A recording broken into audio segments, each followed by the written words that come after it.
אף פעם לא חשבתי שספר או בובה יכולים לשנות חיים.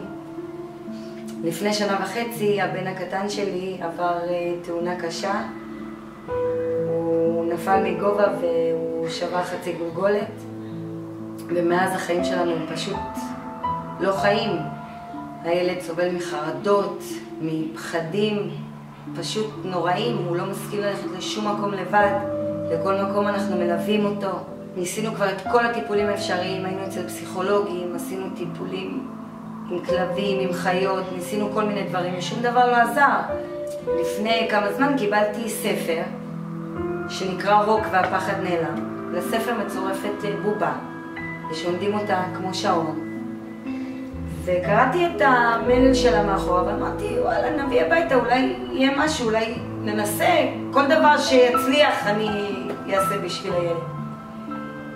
ובאנו הביתה ועשינו מין טקס קטן, אני ובעלי, ענדנו לו את הבובה שקוראים לה רוק, ואני נשקתי אותה ונתתי לה אהבה, ובעלי נשק אותה ונתן את הכוח.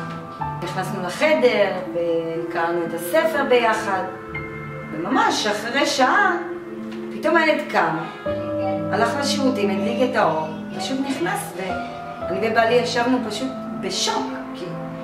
ב1.5 שנה האחרונות לא קרה דבר כזה שהוא הולך לאיזשהו מקום לבד, תמיד עם מלווה. ואנחנו פשוט עמומים שבובה כזאת קטנה נתנה לו את הכוח להתמודד עם פחדים שאף אחד לא הצליח לעזור לנו לפתור את הבעיה שלו. אור הוא ילד של אהבה. יש לו עיניים גדולות, כמעט עגולות, ולחייים מתוקות. ככה אימא ואבא. עכשיו הוא עונד את הבובה, הוא פשוט הולך איתה לכל מקום לבד.